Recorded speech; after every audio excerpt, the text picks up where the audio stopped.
ಇವತ್ತು ಪನ್ನೀರ್ ಕರಿ ಯಾವ ಥರ ಮಾಡೋದಂತ ನೋಡೋಣ. ಇದು ಮನೇಲಿರೋ ಐಟಮ್ಸ್ ಅಲ್ಲೇನೆ ನಾವು ಈಸಿಯಾಗಿ ಬೇಗ ಮಾಡ್ಕೊಳ್ಬೋದು. ಇದಕ್ಕೆ 2 ಟೊಮೆಟೊ ತೊಗೊಂಡಿದ್ದೀನಿ.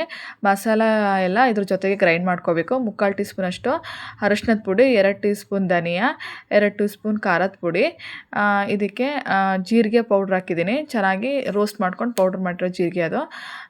ಮತ್ತು 1 ಸ್ಪೂನಷ್ಟು ಗರಂ ಮಸಾಲ, ಒಂದು 8 ರಿಂದ 9 ಗೋಡಂಬಿನೂ ಹಾಕಿದ್ದೀನಿ. ಮೊಸರು ಹಾಕ್ಕೋಬೇಕು. 2 ಸ್ಪೂನಷ್ಟು ಮೊಸರು ಹಾಕಿದ್ದೀನಿ. ಇದು ಕಾಶ್ಮೀರಿ ಚಿಲ್ಲಿ ಒಂದು 4 ಬಿಸಿನೀರಲ್ಲಿ ನೆನೆಸಿಟ್ಟಿದ್ದೆ. ಅದನ್ನು ಚೆನ್ನಾಗಿ ಪೇಸ್ಟಾಗಿ ಗ್ರೈಂಡ್ ಮಾಡ್ಕೋಬೇಕು. ನೆಕ್ಸ್ಟ್ ನಾವು ಬಂದಿದ್ದಕ್ಕೆ ರೋಸ್ಟ್ ಮಾಡ್ಕೊಳ್ಬೇಕು ಪನ್ನೀರನ್ನ. 200 ಗ್ರಾಮಷ್ಟು ಪನ್ನೀರ್ ತೊಗೊಂಡಿದ್ದೀನಿ. ಒಂದು ಸ್ವಲ್ಪ ಗೀ ಹಾಕಿಬಿಟ್ಟು ಅದಕ್ಕೆ ಒಂದು ಸ್ವಲ್ಪ ಖಾರದ ಪುಡಿ, ಅರಶಿನದ ಪುಡಿ, ಉಪ್ಪು, ಕಸ್ತೂರಿ ಮೇಥಿ ಎಲ್ಲನೂ ಹಾಕಿ ಇದನ್ನು ಒಂದು 3 ನಿಮಿಷ ಸಾಕು. ಜಾಸ್ತಿ ಫ್ರೈ ಆದರೆ ಅದು ಗಟ್ಟಿಯಾಗಿಬಿಡುತ್ತೆ ಪನ್ನೀರು. ಸೊ ಸ್ವಲ್ಪ ಹೊತ್ತು ರೋಸ್ಟ್ ಮಾಡ್ಕೊಳ್ಳಿ ಸಾಕು. ಸೊ ಅದನ್ನ ರೋಸ್ಟ್ ಮಾಡಿ ತೆಗೆದಿಟ್ಕೊಬಿಡಿ.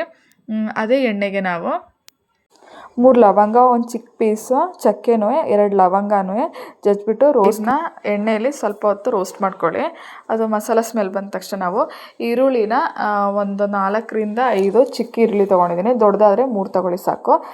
ಮತ್ತು ಬೆಳ್ಳುಳ್ಳಿನೂ ಒಂದು 5 ರಿಂದ 6 ಬೆಳ್ಳುಳ್ಳಿನೂ ಚಿಕ್ಕ ಚಿಕ್ಕದಾಗಿ ಸಣ್ಣಕ್ಕೆ, ಎಷ್ಟು ಸಣ್ಣಕ್ಕಾಗತ್ತೆ ಅಷ್ಟು ಸಣ್ಣಕ್ಕೆ ಹೆಚ್ಕೊಂಡು ಇದ್ರ ಜೊತೆ ಫ್ರೈ ಮಾಡ್ಕೊಳ್ಳಿ. ಎಣ್ಣೆಗೆ ಹಾಕಿ ಫ್ರೈ ಮಾಡಿ, ಉಪ್ಪು ಹಾಕಿ ಚೆನ್ನಾಗಿ ಒಂದು ಗೋಲ್ಡನ್ ಬ್ರೌನ್ ಕಲರ್ ಆಗೋ ತನಕ ಸಾಕು.